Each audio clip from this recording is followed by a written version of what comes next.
Good evening everyone, welcome to KD classes.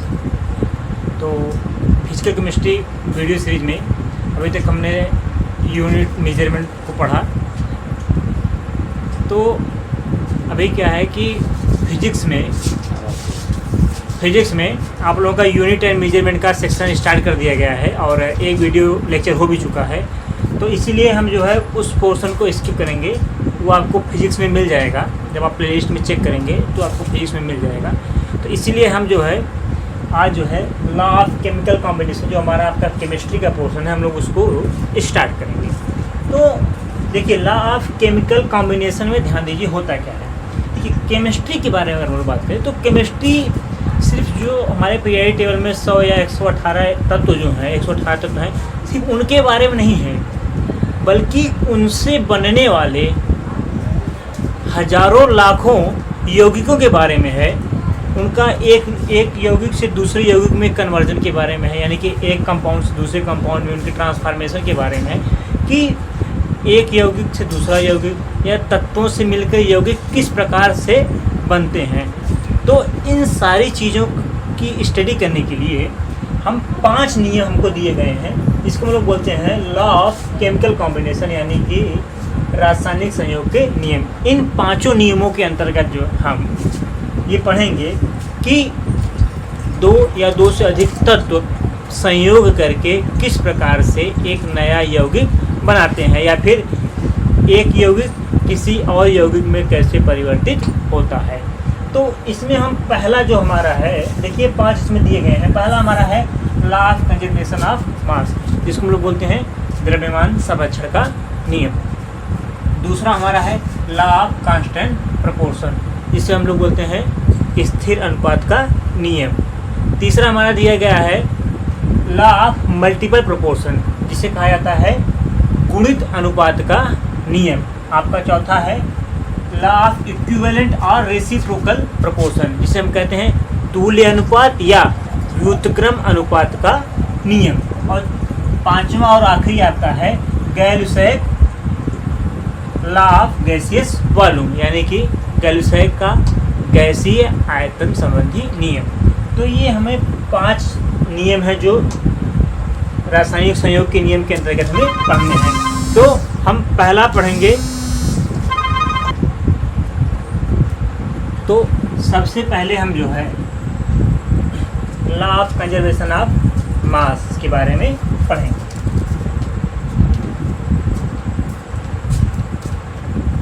इसको आप लोग नोट कर लीजिएगा, वीडियो पॉज करके। देखिए, लॉ ऑफ कंजर्वेशन ऑफ मास है क्या। जो लॉ ऑफ कंजर्वेशन मास है, इसको जो है लेवोसियर ने दिया था, ठीक है। और बाद में जो है इनको लैंडोल्ट ने इसको क्या किया था, इसको नियम दिया था, बाद में इसको इन्होंने प्रतिपादित किया। देखिए है क्या, कहा जाता है कि द्रव्यमान को न तो उत्पन्न किया जा सकता है और न ही नष्ट किया जाता है, यानी कि मास कांट बी क्रिएटेड और कांट बी डिस्ट्रॉयड। समझ बात। तो यही क्या है, द्रव्यमान संरक्षण का नियम है। तो देखिए होता क्या है, कहा क्या जा रहा है कि किसी केमिकल रिएक्शन के दौरान, किसी रासायनिक अभिक्रिया के दौरान जो है, जो पदार्थ हैं जो रासायनिक अभिक्रिया में भाग ले रहे हैं, उनका जो कुल द्रव्यमान है वो अपरिवर्तनीय है, यानी कि परिवर्तित नहीं होता। जैसे कि हम ये कहेंगे कि अभिक्रिया से पूर्व कुल द्रव्यमान और अभिक्रिया के पश्चात जो कुल द्रव्यमान होगा क्या होगा, बराबर होगा। यानी कि mass before reaction equals to mass after reaction, यानी कि टोटल मास ऑफ रिएक्टेंट्स बराबर होंगे किसके, टोटल मास ऑफ प्रोडक्ट के। रिएक्टेंट्स क्या होंगे, जो तत्व या यौगिक रासायनिक अभिक्रिया यानी कि केमिकल रिएक्शन में पार्टिसिपेट करेंगे, उसको हम लोग क्या बोलते हैं, रिएक्टेंट। और उनके पार्टिसिपेशन के बाद जो हमें प्राप्त होता है कंपाउंड, उसको हम लोग क्या बोलते हैं, प्रोडक्ट। या फिर जो हमको एलिमेंट प्राप्त होता है उसको हम लोग क्या बोलते हैं, प्रोडक्ट बोलते हैं। तो अगर इसकी परिभाषा पूछी जाए law of conservation of mass क्या है, तो हम कहेंगे कि द्रव्यमान को न तो उत्पन्न किया जा सकता है और न ही नष्ट किया जा सकता है। किसी भी रासायनिक अभिक्रिया के दौरान कुल द्रव्यमान, पदार्थों का कुल द्रव्यमान अपरिवर्तनीय होता है। In a chemical reaction total mass of substance remains constant, that is mass before reaction equals to mass after reaction. ठीक है, इसको आप नोट कर लीजिए। अब देखिए हम एक उदाहरण लेते हैं। उदाहरण देखिए है क्या, इन्होंने एक एक्सपेरिमेंट परफॉर्म किया, उस एक्सपेरिमेंट के बेसिस पे इन्होंने बताया लॉ ऑफ कंजर्वेशन ऑफ मास। तो इन्होंने किया क्या, एक ऑपरेटर्स लिया। देखिए वो कुछ इस प्रकार से था।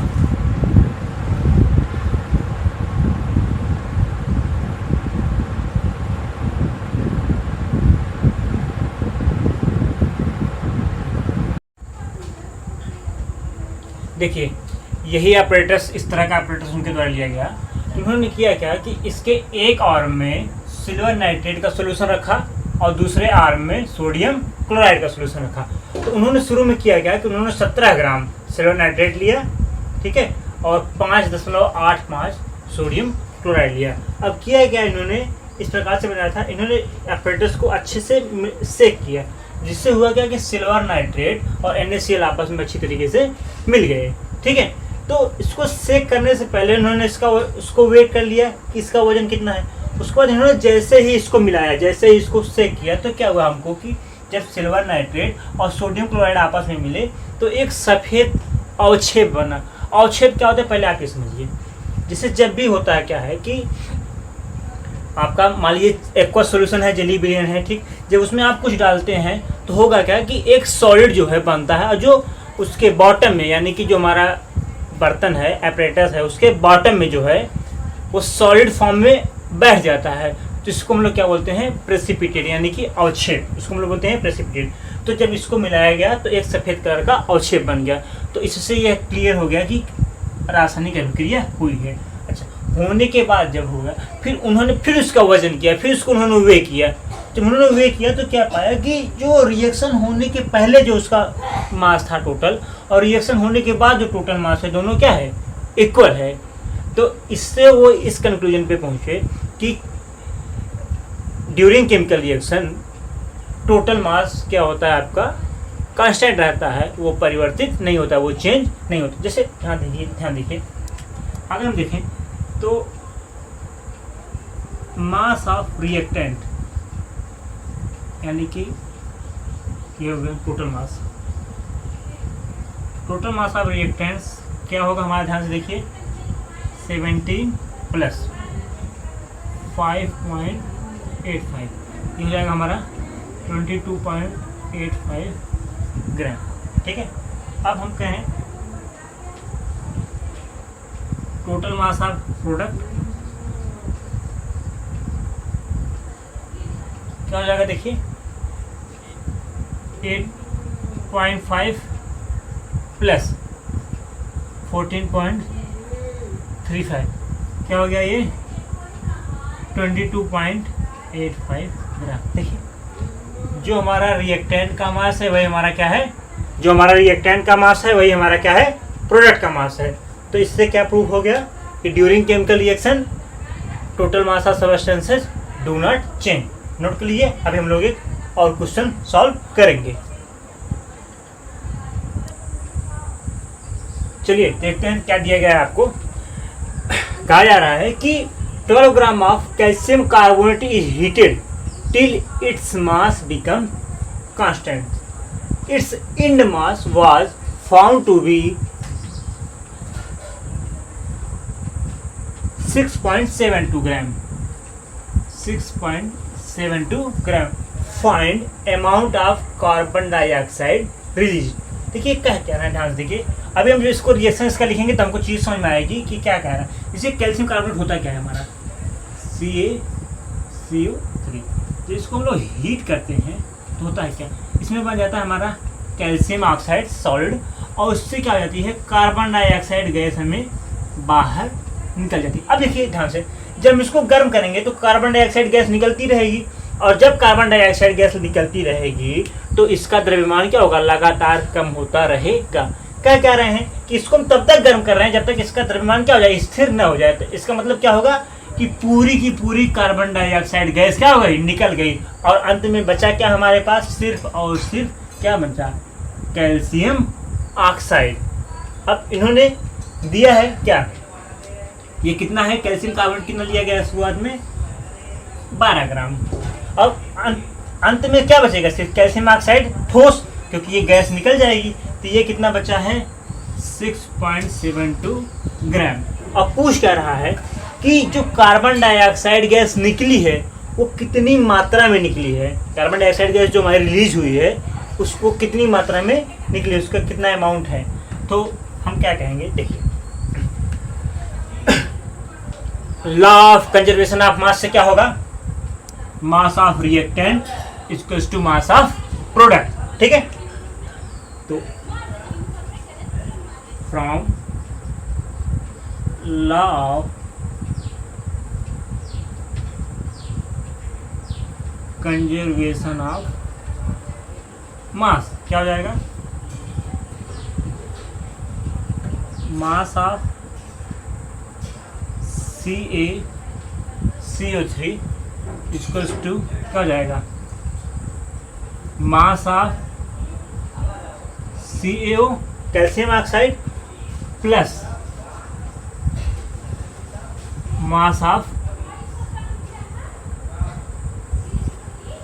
CO2 कार्बन डाइऑक्साइड, क्योंकि भाई कैल्शियम ऑक्साइड बन रहा है और कैल्शियम सॉरी कार्बन डाइऑक्साइड बन रहा है। तो देखिए कैल्शियम कार्बोनेट का मास कितना है यहाँ पे 12 ग्राम, ठीक है। अब देखिए इसका मास कितना है हमारा 6.72 ग्राम। तो प्लस यहाँ क्या हो गया हमारा मास ऑफ CO2, तो हमारा CO2 का मास कितना हो गया, मास ऑफ CO2 क्या हो जाएगा हमारा 12 माइनस 6.72 कितना हो जाएगा हमारा, ये हो जाएगा हमारा 5.28 ग्राम, यानी कि 5.28 ग्राम कार्बन डाइऑक्साइड गैस क्या हुई है आपकी, रिलीज हुई है, क्या हो गई है, निकल गई है, ठीक है। नोट कर लीजिए इसको।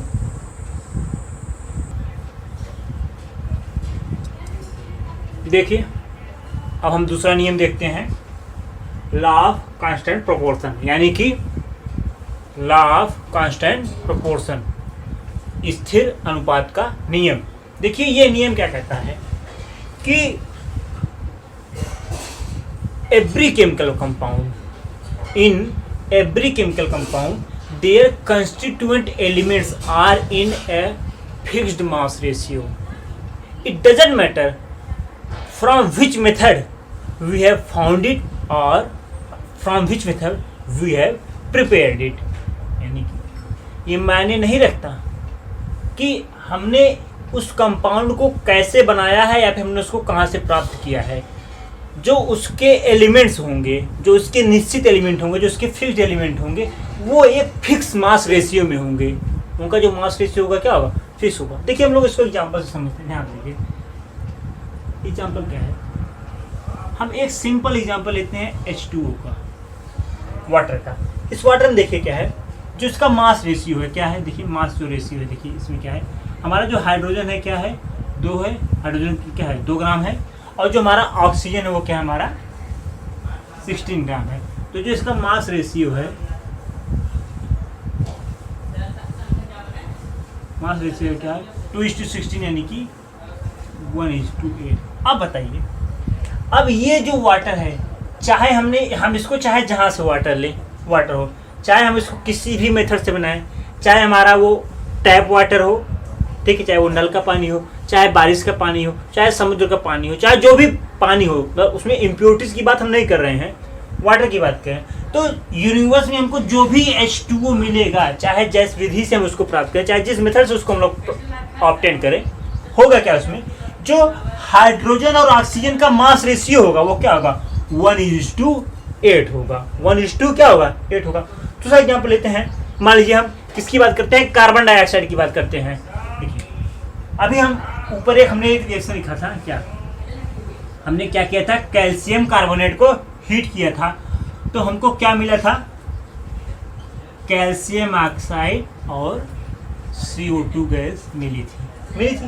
अब मान लीजिए हम दूसरे मेथड में क्या करते हैं, कार्बन है, हम इसको ऑक्सीजन के प्रेजेंस में क्या करते हैं, जलाते हैं। इसको हम लोग क्या करते हैं, बर्न करते हैं, हीट करते हैं। तो क्या बनेगा, हमको क्या मिलेगा, हमको CO2 मिलेगा और हमको मान लीजिए क्या मिलेगा, H2O, और यहाँ पे क्या मिलती है हम लोग को, हीट मिलती है। हमको क्या मिलती है, यहाँ पे हीट मिलती है। चलिए ये हाँ रिएक्शन जो है कि हम सॉरी यहाँ पे वाटर नहीं होगा, तो हाइड्रोकार्बन जब हम लोग गर्म करेंगे तो होगा, हमको सिर्फ यहाँ पे मिलेगी हीट मिल जाएगी, हीट मिल जाएगी। देखिए है क्या। अब जो ये कार्बन डाइऑक्साइड है और ये कार्बन डाइऑक्साइड है, इन दोनों में क्या अंतर होगा, नहीं। देखिए इस कार्बन डाइऑक्साइड, देखिए कार्बन कितना हमारा ग्राम है, यहाँ पे 12 ग्राम है, और ऑक्सीजन कितना ग्राम है, यहाँ पे टोटल 2 है। तो यहाँ पे हो गया हमारे पास 32 ग्राम। भाई कार्बन का परमाणु भार 12 होता है, और ऑक्सीजन O2 का एक ऑक्सीजन का 16, 2 ऑक्सीजन के क्या हो गया 32। देखिए इसका रेशियो कितना हो गया हमारा, इसको अगर हम सिंप्लीफाई करके क्या हो गया 3:8, 4 से हमने डिवाइड करके क्या हो गया, देखिए 3:8 हो गया।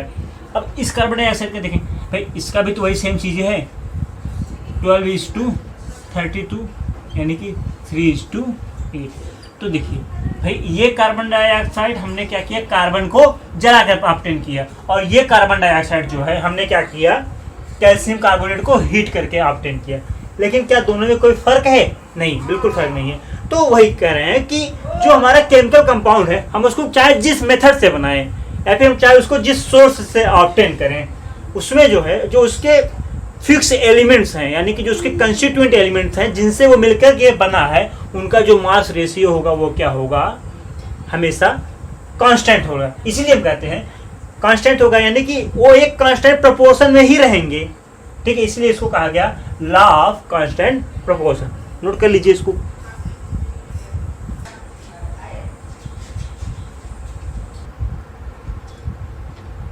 चलिए हम तीसरा नियम देखते हैं। हमारा तीसरा नियम है क्या, लॉ ऑफ मल्टीपल प्रोपोर्शन।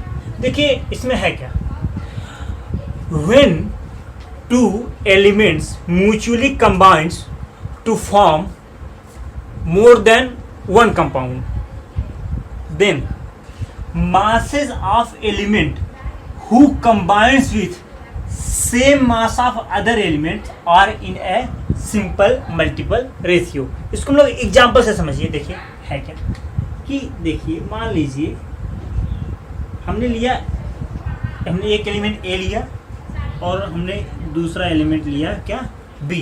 ठीक है, ये एक बार कंबाइन करते हैं, मान लीजिए किसी सिचुएशन में इन्होंने AB बनाया, सेम यही एलिमेंट A और B कंबाइन करके क्या बनाएंगे, AB2।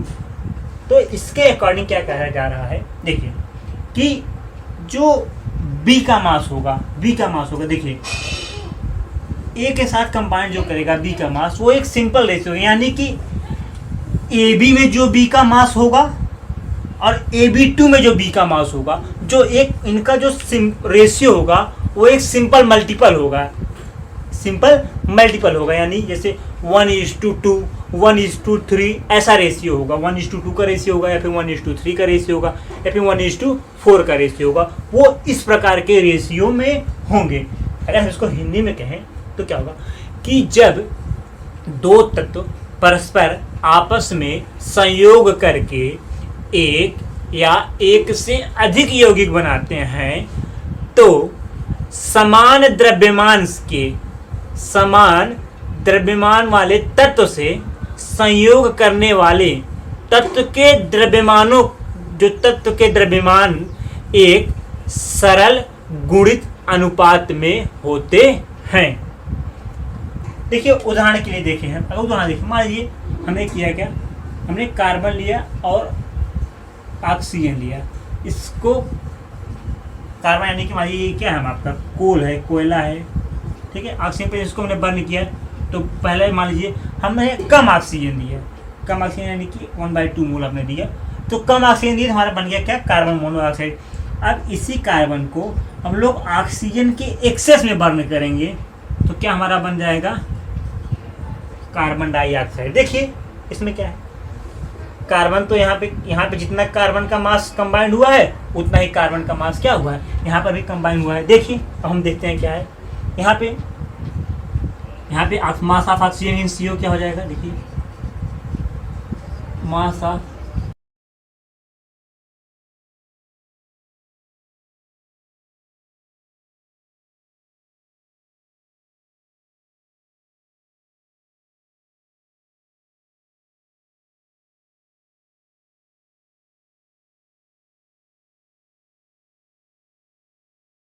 देखिए mass of oxygen in carbon monoxide कितना है आपका 16 ग्राम है। अब मास ऑफ ऑक्सीजन इन